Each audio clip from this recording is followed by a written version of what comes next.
E é um privilégio estarmos na casa do Senhor, podendo adorá-lo na beleza da tua santidade. Amém? Diga: Senhor, obrigado por essa manhã, por estar na tua casa, por buscar o teu nome. Obrigado, Senhor, por acalmar as ventanias do meu coração. Fala comigo nessa manhã. Teu servo ouve. Amém. Graça e paz, queridos. Eu estou desejoso de compartilhar uma palavra com vocês. Eu tenho certeza que vai falar muito ao seu coração. Abra comigo no Evangelho segundo escreveu São Mateus, capítulo 14.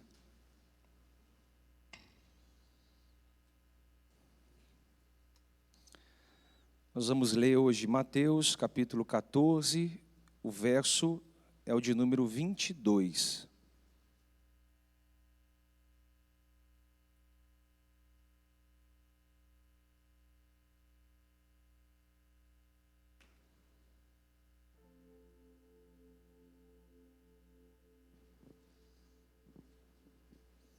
Mateus 14, verso 22.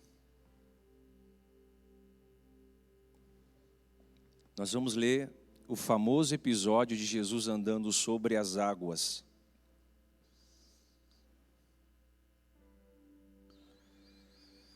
Eu queria que você prestasse bastante atenção na leitura, para que você tente encontrar aqui as duas tempestades que se encontram nesse texto. Existem duas tempestades dentro desse texto.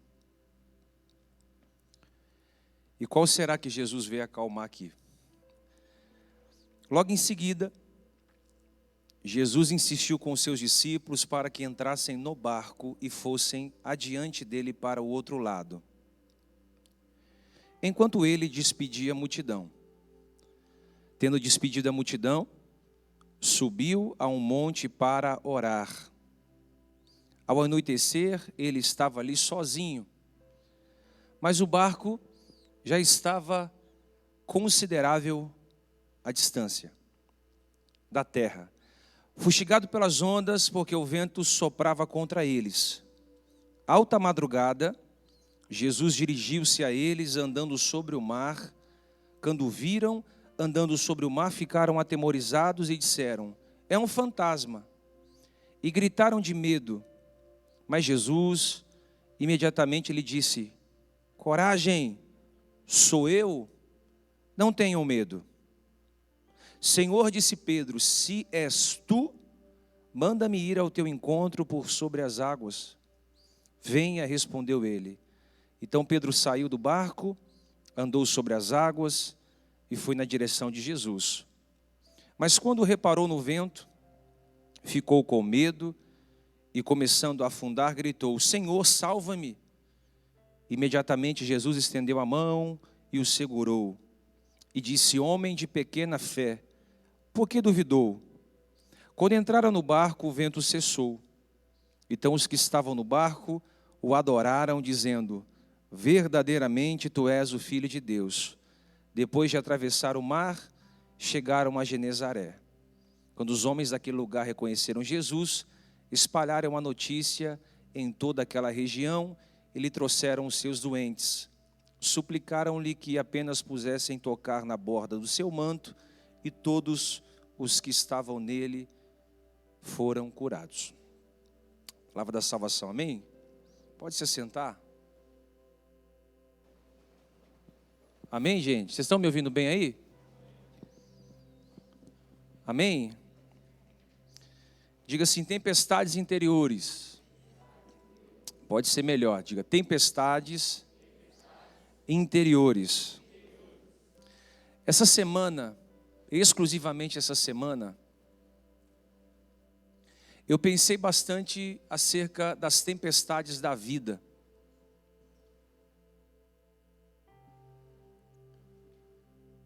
Em minhas elucubrações, eu pensei bastante sobre as tempestades da vida.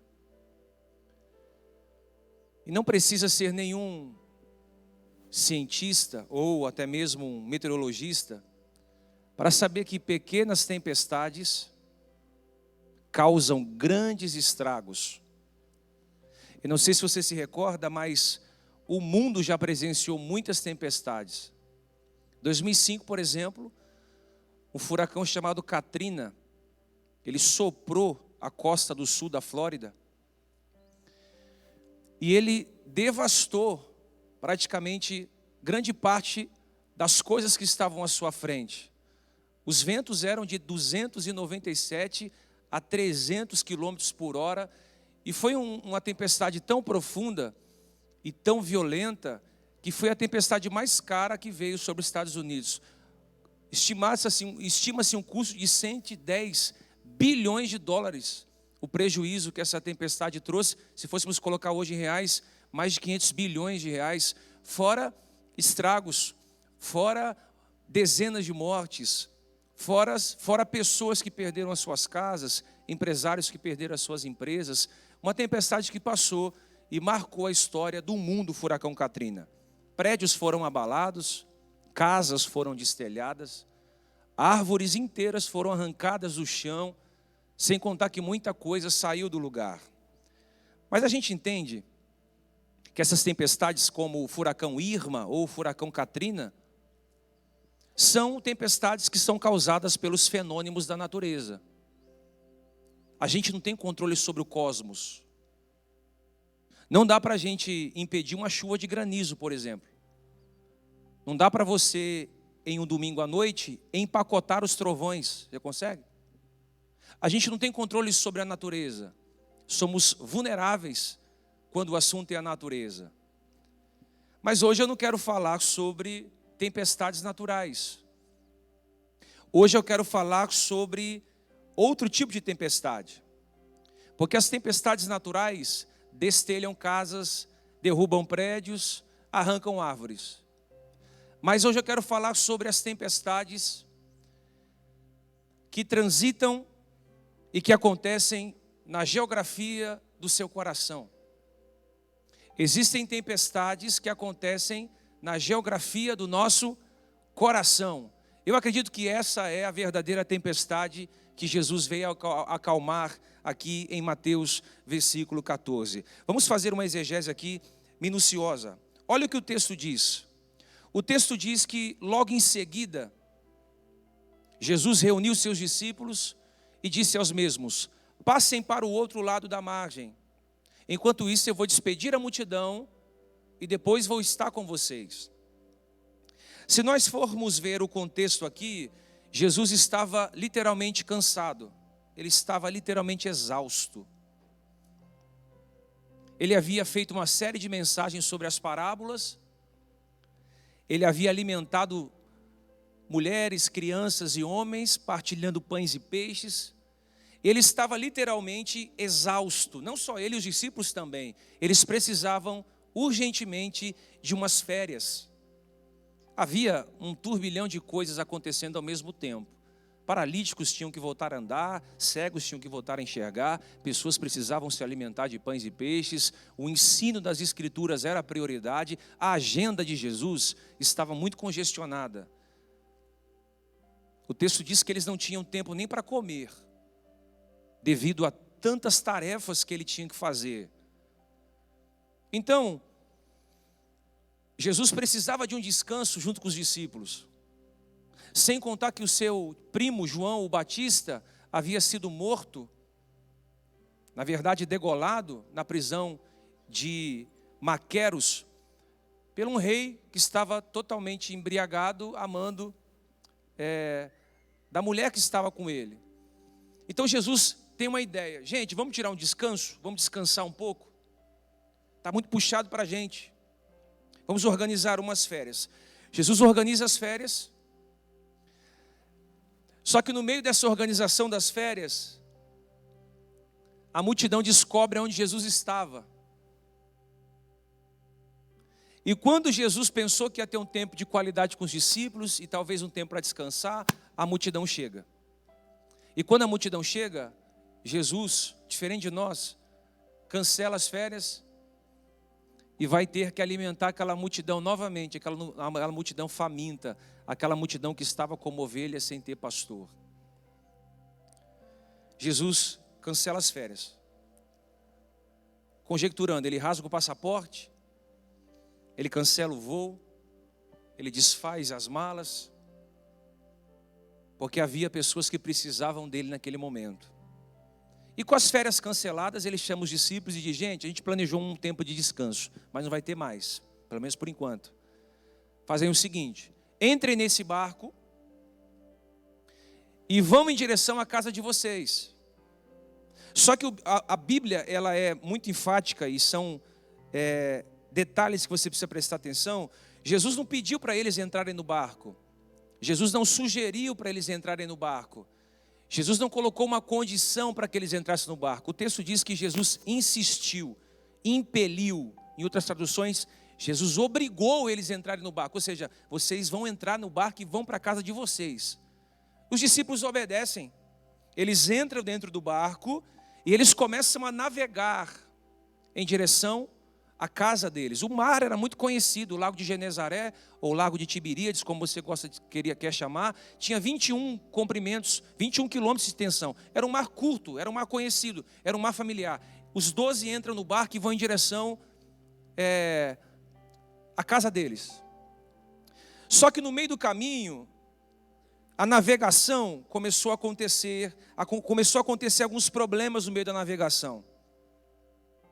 Em direção à casa deles, começou a acontecer alguns problemas na navegação. Jesus subiu para o monte para orar enquanto os discípulos estavam indo em direção à cidade de Genezaré. Depois de algumas horas dentro do mar, eles já estavam mais ou menos 5, 6 quilômetros distante da terra. O texto vai dizer que aconteceu alguns problemas na embarcação.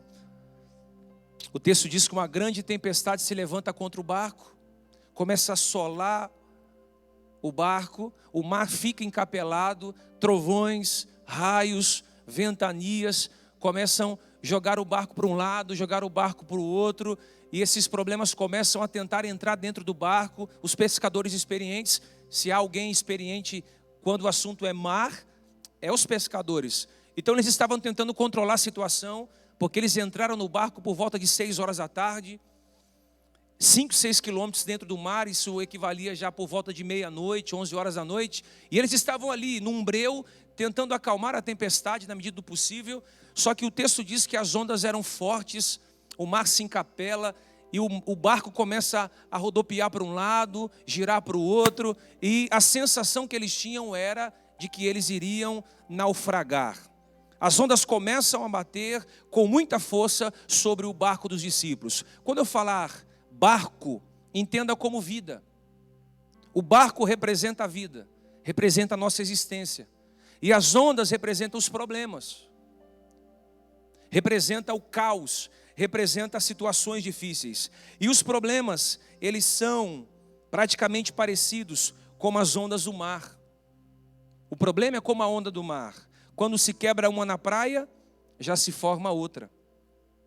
Existem problemas que enfrentamos, e existem tantos problemas que enfrentamos, que fala a verdade, a gente não pensa que vai naufragar.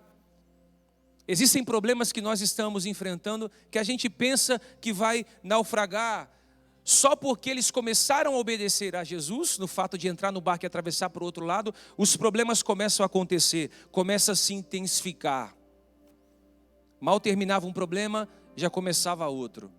Notícias ruins vindo uma atrás da outra. Por isso que Paulo diz, né? Em tudo somos atribulados. A sua vida vai ser rodeada de problemas. Mal vai começar um, vai terminar outro, mal vai terminar outro, vai começar um. Você vai receber muitas má notícias. Porque quando o assunto é estar no mar da vida, as ondas não vão deixar de nos fustigar. Você resolve um problema no casamento, começa um problema na sua vida financeira. Você resolve um problema na vida financeira, começa um problema na sua saúde. Resolve na saúde, começa um problema na vida emocional. Geralmente as tempestades acontecem, sabe aonde? Na geografia do nosso coração. Irmãos, percebe aqui que as maiores tempestades não acontecem fora. As maiores tempestades acontecem dentro da gente. Não são trovões, não são raios, não são relâmpagos, são tempestades internas. É aquelas tempestades que você está passando, mas ninguém sabe que você está passando. Por exemplo, hoje você acordou pela manhã, você maquiou o seu rosto, você fez o seu cabelo, você colocou uma maquiagem. E assim como você colocou uma maquiagem, você também colocou um sorriso no rosto. Está sorrindo, mas ninguém sabe as tempestades que você está enfrentando aí dentro do seu coração.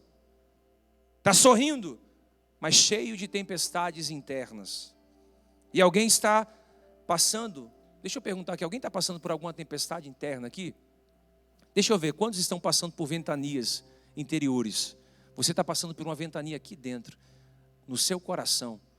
Só que quando você está passando por uma ventania assim, é engraçado, é muito interessante. Porque se você passa por uma tempestade natural, alguém te empresta um bote.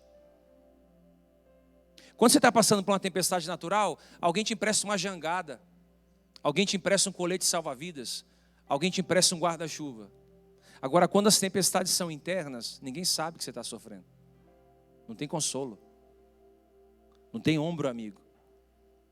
Não tem como dividir dores. Porque ela é literalmente interna. Quando você está passando por tempestades internas, não há conforto ali, não há consolo ali, não há ombro amigo ali. Às vezes, as pessoas têm inveja do que você tem, mas não sabem o que você está passando. Às vezes as pessoas têm inveja do seu carro, por exemplo, mas não sabem quantas parcelas você tem para pagar. Às vezes as pessoas têm inveja do seu trabalho, mas não sabem que depois que você foi promovido, você nem dorme direito, com tantas pressões, com tantas responsabilidades, com tantos compromissos que você tem agendado. Muitos estão enfrentando tempestades internas aqui, e com certeza, sem medo de errar, as maiores tempestades não acontecem do lado de fora, porque isso são fenômenos da natureza. Elas acontecem na geografia do nosso coração. Elas acontecem dentro da gente. Você já parou para pensar? Vamos pensar aqui. Como é que está o coração de uma mulher que descobriu que foi traída, ou de um homem que descobriu que foi traído pelo seu cônjuge? Você já parou para pensar como é que está o coração de um homem que descobriu uma traição? O coração de uma mulher? Você já parou para pensar a ventania que está dentro do coração de uma pessoa como essa? Você já parou para pensar, por exemplo, como está o coração de um pai ou de uma mãe por descobrir a opção sexual do filho ou da filha? Você já parou para pensar aqui como está o coração de um homem ou de uma mulher que perdeu um ente querido nessa pandemia? As ventanias que estão dentro desse coração.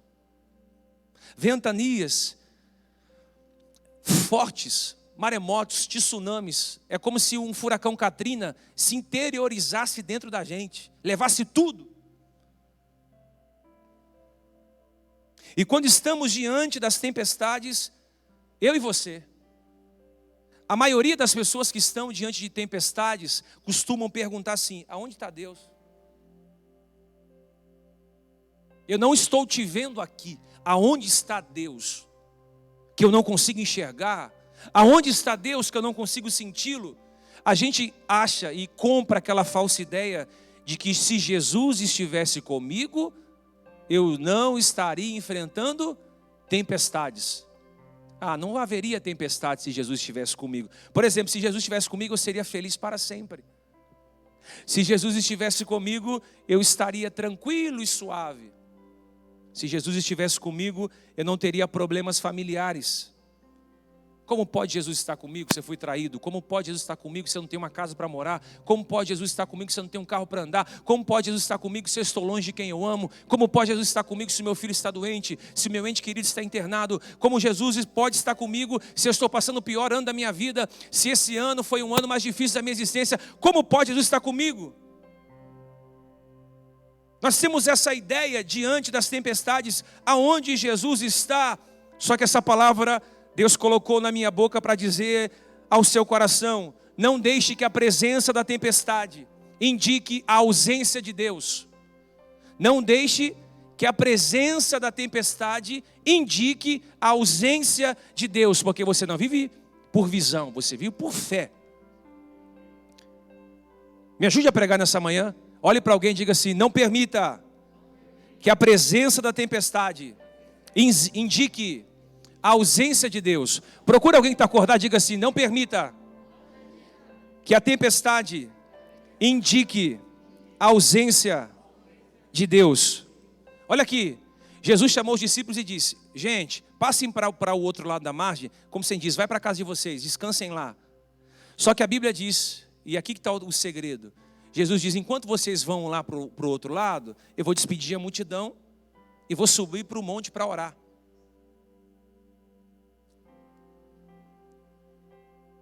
Jesus subiu para o monte para orar. Isso era por volta de 6 horas da tarde. E é engraçado que o monte onde Jesus estava orando, em cima do monte onde Jesus estava orando, ele conseguia ver todo o mar da Galileia. Ou seja, Jesus estava vendo os discípulos. Os discípulos não estavam vendo Jesus. O professor vendo os alunos. Os alunos não viam o professor. 6 horas da tarde ele sobe, Jesus sobe para orar, e ali ele começa a orar. Só que a Bíblia diz que os discípulos ficaram tão atemorizados, tão assustados. Você percebe na entrelinha o terremoto acontecendo interiormente, que Jesus vai ter que descer do monte para ajudá-los. Só que Jesus não desceu 7 horas da noite, 8 horas da noite. O texto diz que ele só foi ter com Jesus andando sobre as águas na 4ª vigília da madrugada. Na sua Bíblia está como alta madrugada. No hebraico ou no grego está 4ª vigília da noite. Havia uma divisão de 4 vigílias na noite para um judeu. Das 6 da tarde às 9 era a primeira, das 9 da noite a meio-dia era a segunda, da meia-noite era a segunda, da meia-noite às 3 era a terceira, das 3 da manhã às 6 da manhã era a 4ª vigília. A Bíblia diz que Jesus só foi andando sobre as águas para ter com os discípulos na 4ª vigília da noite. Ou seja, entre 3 da manhã e 6 da manhã. Então Jesus ficou no monte orando por volta de 12 horas. Por volta de 12 horas orando.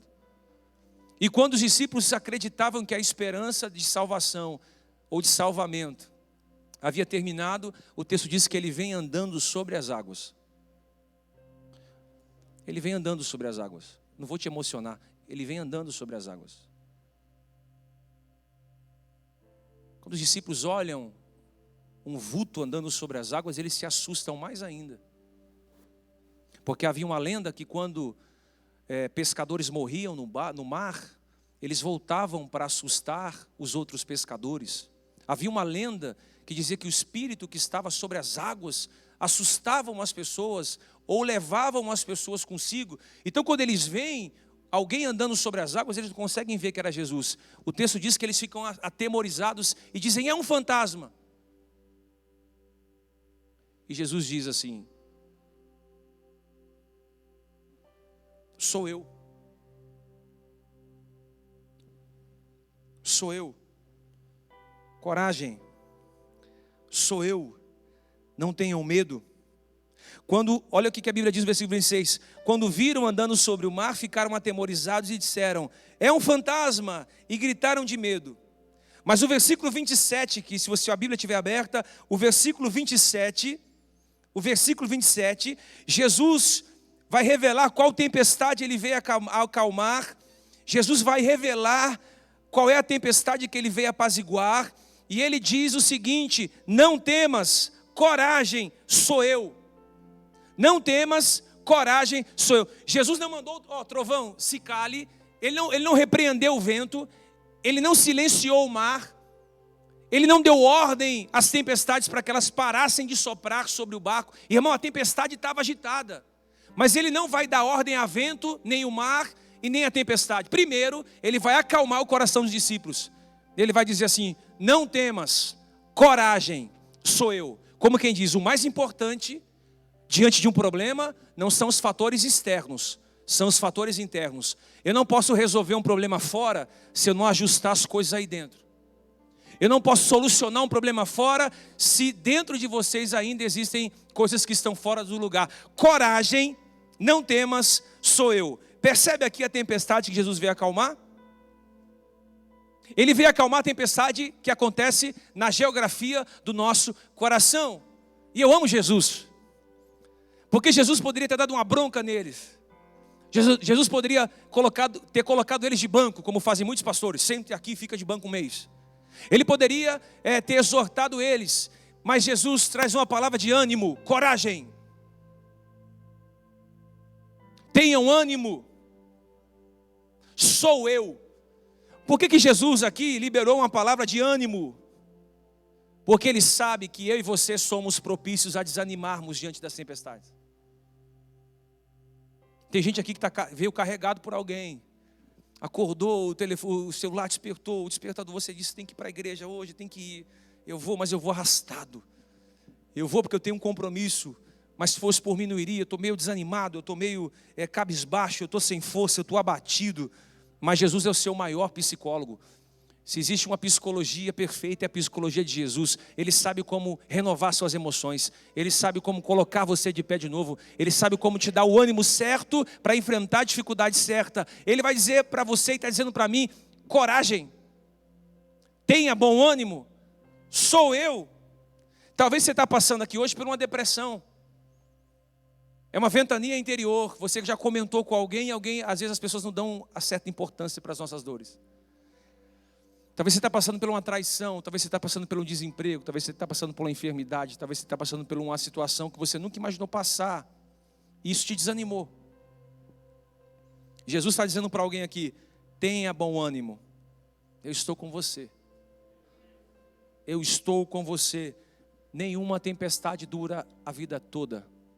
Pega essa palavra, nenhuma tempestade dura a vida toda. Nenhuma tempestade dura a vida toda. Você pensa que Jesus está demorando, mas Ele não está demorando, Ele está intercedendo por você. Você pensa que Jesus poderia ter feito alguma coisa antes, mas Ele está observando você como um professor observa o aluno. Você não vê Jesus, Ele vê você. Talvez você não tenha visto ainda a intervenção de Deus, mas Deus já preparou a intervenção que Ele vai te dar. No meio dessa tempestade, Jesus manda eu dizer para alguém, eu vou acalmar as tempestades interiores do seu coração. O seu coração não pode estar agitado como está, ansioso como está, preocupado como está. O seu coração não pode estar quebrado como está, desequilibrado como está, fora do lugar como está. Eu preciso dizer para você, tenha bom ânimo, ou seja, pegue o desânimo, deixe ele em outro lugar, menos dentro de você. Se anime. Se anime. Quantas pessoas desanimadas, porque estão diante de uma tempestade, estão diante de uma situação adversa, de um problema. Irmãos, o choro pode durar uma noite. Isso aqui não é jargão de pregador, isso é Salmo 30, versículo 5. O choro pode durar uma, mas o quê? A alegria, ela vem pela manhã.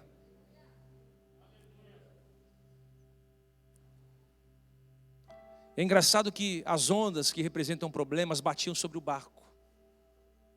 Os problemas batiam sobre a vida. Não é assim na nossa história? Você começou o ano cheio de projetos, cheio de sonhos. Vou viajar, vou estudar, vou comprar, vou abrir minha empresa, vou comprar minha casa, vou fazer. Você desenhou sua vida toda para esse ano. Aí os problemas começaram a bater em março. A pandemia entrou. Desemprego, recessão salarial, greve, fome, morte, preocupação, isolamento.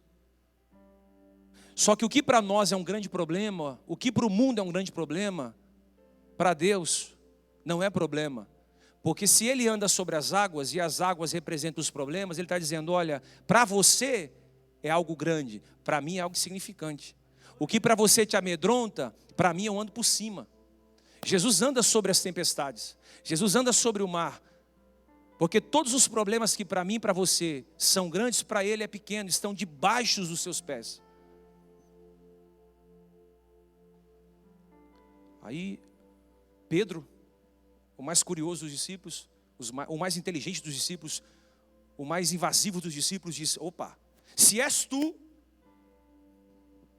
ordene que eu ande sobre as águas. Ó Pedrão, se és tu mesmo, não é a lenda que diz que é fantasma, ordene que eu ande sobre as águas. E Jesus é muito inteligente. Não sei nem se eu vou falar isso aqui não.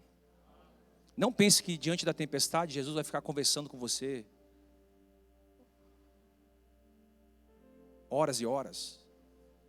Não pense que diante da tempestade Ele vai sentar com você e vai dizer, escreva esse livro. Não pense que Ele vai ficar 4 horas no WhatsApp com você, conversando igual muita gente fica.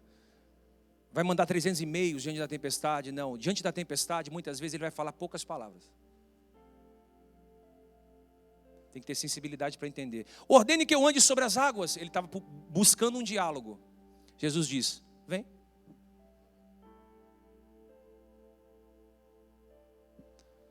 Às vezes, na sua tempestade, Jesus só vai dizer assim, fica. Às vezes, paz. Às vezes, sim. Às vezes, na maior tempestade da sua vida, Jesus vai dizer o seguinte, compra. Ou às vezes, não vá. Ou às vezes, espera. Ou às vezes, quem disse? Às vezes você está esperando Deus usar aquela irmã do coque, e é bom se tiver alguma, por favor, entregue revelações mesmo.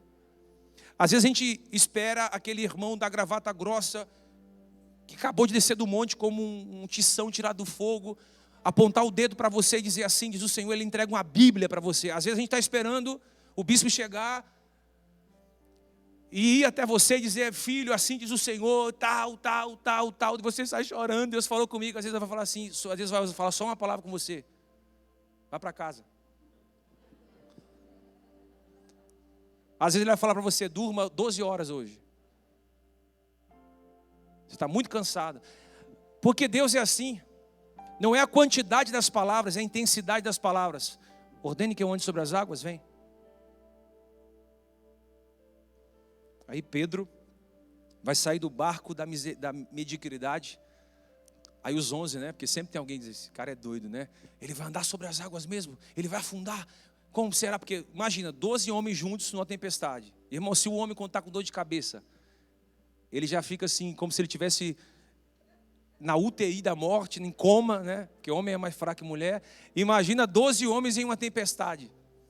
Todo mundo com medo. E o texto diz que eles estavam com medo. Aí Pedro vai sair do barco e ele vai começar a andar sobre as águas. Ele vai começar a andar sobre os problemas. Ele vai começar a triunfar sobre os problemas. Porque ele estava sobre uma palavra. Toda vez que você obedecer a palavra de Deus, ela vai ser chão para você andar sobre ela. Toda vez que você der crédito ao que Deus está dizendo, você vai ter um chão pela frente, porque a palavra vai calçar os seus pés.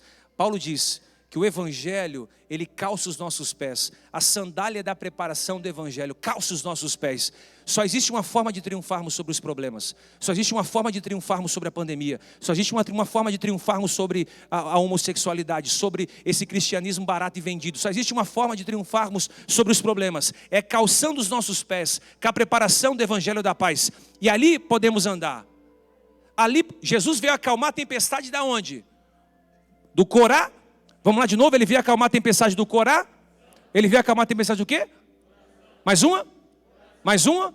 Por que eu estou dizendo isso? Porque Pedro saiu do barco e começou a andar sobre as águas. Só que ele não entendeu qual tempestade Jesus veio acalmar. Ele está pensando que Jesus ia acalmar o vento. Ele está pensando que Jesus ia acalmar as águas. Versículo 27 diz qual tempestade ele veio acalmar. Ele veio dizer, coragem, não temas, sou eu. Ou seja, ele trancou, ele cerrou todos os ventos interiores e disse, calma. E do lado de fora, trovão, raios, água levantando sobre o barco. Aí ele está indo bem, só que ele pensou assim, pô, peraí, Jesus não vai acalmar essa barulheira toda aqui não? Aí o texto diz que ele começou a olhar para o vento. Como quem diz, Senhor, você não está vendo que o negócio está feio ainda? Aí a Bíblia diz que ele começa a afundar.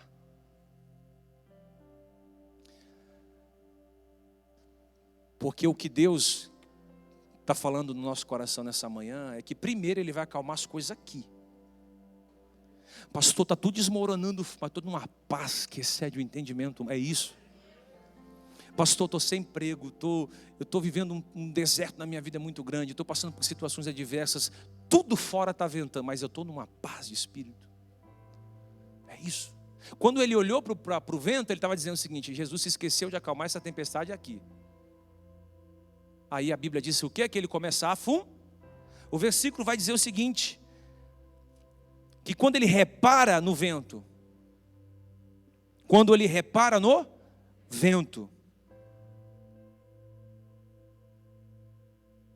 ele ficou com medo. E ele começou a afundar. E aí ele grita: Senhor, salva-me.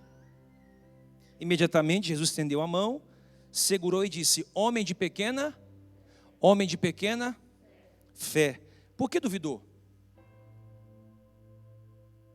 Aí os 11 futriqueiros dentro do barco, falei para você que a gente tinha que ter saído. Aí Jesus está tomando uma bronca agora. Eu falei bem feito para ele. É besta mesmo, pensa que é pescador. Olha aí, porque é sempre assim, né? Quando você dá o primeiro passo, quem não teve coragem de dar o primeiro passo fica do lado de fora. Falei para você que ela ia quebrar, não falei para você que ela ia se machucar. Homem de pequena, como quem diz? Jesus estava dizendo que ele não tinha fé, porque tem que ter muita fé para sair do barco. 11 não tiveram essa fé. Jesus não estava dizendo que ele não tinha fé. Jesus estava dizendo: Pedro, a sua fé é gelatinosa.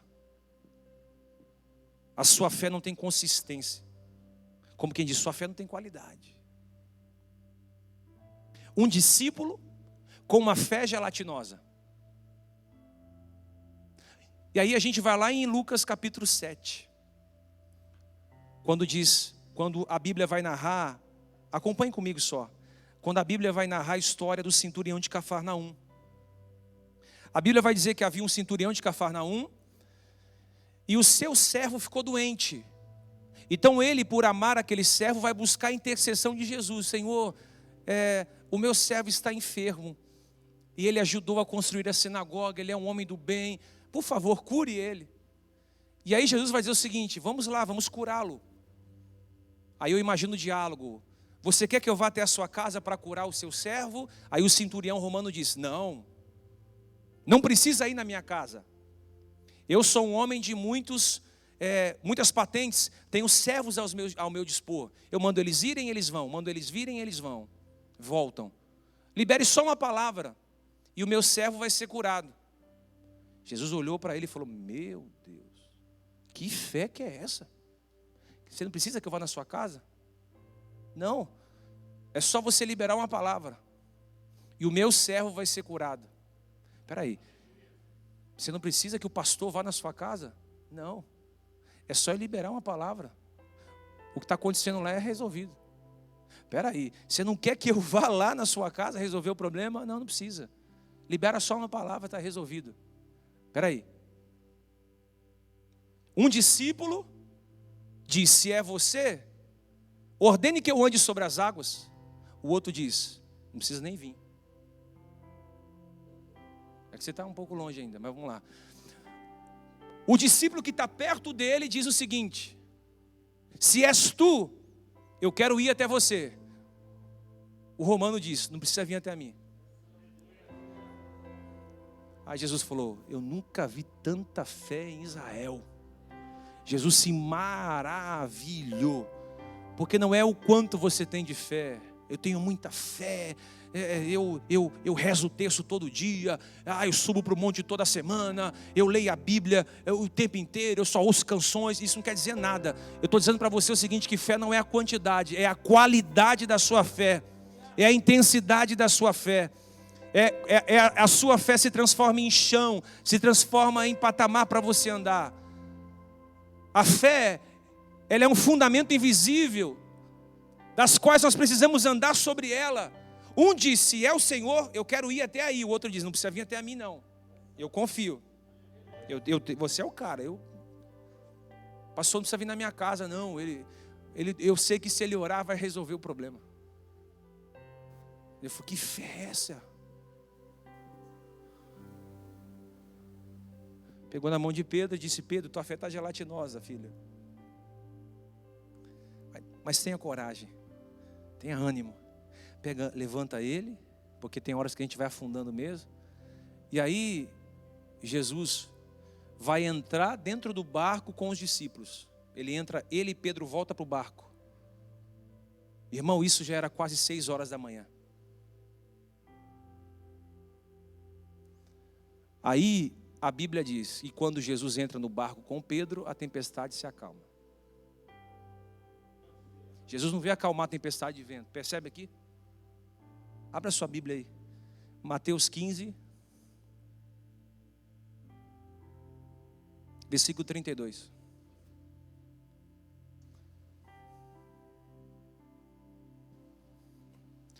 Mateus 15, versículo 14, versículo 32. Mateus 14, versículo 32. Mateus 14, versículo 32. Quando entrara no barco, cessou o vento. Na NVI, o vento cessou. Ele falou com o vento? Deu ordem ao mar? Repreendeu o vento? O que ele fez? Ele só entrou no barco. Ou seja, a tempestade que ele veio acalmar estava no versículo 27. Coragem, não temas, sou eu. Ou seja, ele acalmou aqui. E o vento? O vento era outra coisa.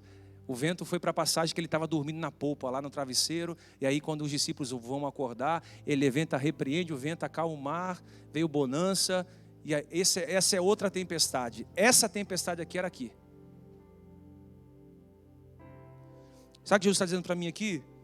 Por mais que você tenha momentos que a sua fé fraqueje, por mais que você tenha momentos que você esteja desanimado, Ele nunca vai deixar você afundar, quando você tem a coragem de dar o primeiro passo em direção a Ele. Hoje Jesus está entrando no seu barco, na sua vida. Pega essa palavra. Hoje Ele vai sair daqui com você. Ele vai entrar nesse barco desse casamento, Ele vai entrar nesse barco dessa relação, Ele vai entrar nesse barco dessa empresa, Ele vai entrar nesse barco da tua casa, Ele vai entrar nesse barco relacional, Ele vai entrar nessa sociedade com você, Ele vai entrar dentro daquela faculdade com você, Ele vai entrar com você lá naquela empresa, Ele vai entrar com você lá no meio dos seus filhos, Ele vai acalmar as tempestades fora, Ele vai acalmar o vento, Ele vai sim acalmar as tempestades existenciais que estão do lado de fora, mas Ele vai acalmar primeiramente interiormente você. Vá para a tua casa essa manhã tranquilo. Pastor, mas desmoronou tudo. Vá para a tua casa tranquilo. Pastor, mas eu nem sei o que vai acontecer amanhã. Vá para a tua casa tranquilo. Pastor, e agora? Eu precisava de uma oração forte. Vá para a tua casa tranquilo.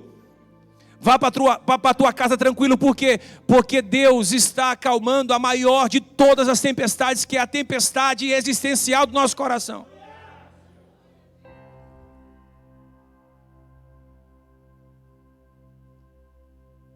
Quando os discípulos olharam Jesus entrando, irmão, agora imagina, bate palma aí, faz barulho, vamos fazer barulho.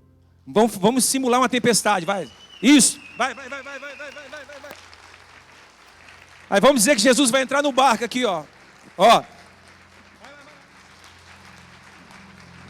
Vamos dizer que ele vai entrar no barco, agora para. Olha o silêncio. Quando ele entra no barco, aí o vento diz, chegou o patrão. Aí o mar diz, Aí o trovão diz, olha quem está ali. Chegou. Aí o texto diz que os discípulos, quando viram que o trovão parou, que o vento parou, que o mar parou, os joelhos se quebraram. E eles começaram a adorar. Eles começaram a dizer, esse homem é o Filho de Deus. Esse homem é o Filho de Deus. Verdadeiramente esse homem é o Filho de Deus. Verdadeiramente esse homem tem poder para acalmar as tempestades interiores e as tempestades de fora. Todo o problema que Deus permite passarmos vai nos levarmos para um período de adoração. Todas as diversidades que nós estamos enfrentando é um período perfeito para Deus nos levarmos para o altar.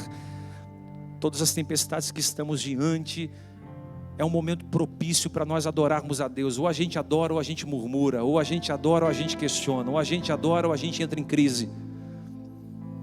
E quando eles começam a adorar, quando eles começam a ver que Jesus verdadeiramente era, eles só conseguem ver que Jesus era o Filho de Deus quando o vento de fora acalma.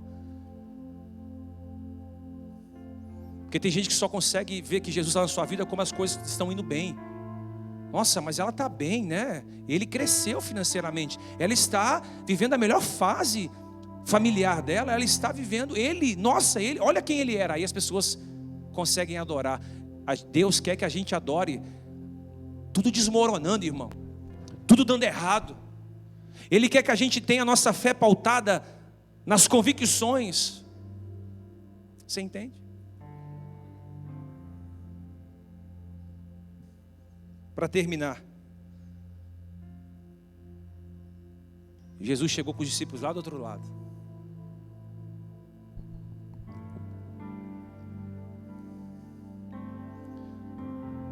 E Deus falou no meu coração essa noite que eu estudava e meditava essa palavra. A gente vai chegar lá em dezembro. Uns estão no barco do medo. Será que eu vou pegar coronavírus? Será que eu vou ficar desempregado? Será que alguém vai morrer na minha casa? Será que eu vou sair na rua e o carro vai me atropelar? Está no barco. Outros estão tendo mais ousadia. Se é o Senhor, ordene que eu vá. Se é o Senhor, me tire dessa zona de conforto. Você acordou pela manhã hoje, sabe o que você estava dizendo? Eu vou sair do barco, irmão. Vou ter com Jesus. Não importa se a tempestade está soprando, não importa se as coisas estão acontecendo, eu vou sair do meu barquinho e vou ir com Jesus. Não importa se eu vou afundar amanhã, não importa se eu vou cair amanhã. O importante é que eu quero senti-lo, que eu quero estar perto dele. Então sai desse lugar nessa manhã com essa palavra no seu coração. Aqui já resolveu. Aqui, ó, o negócio está aqui.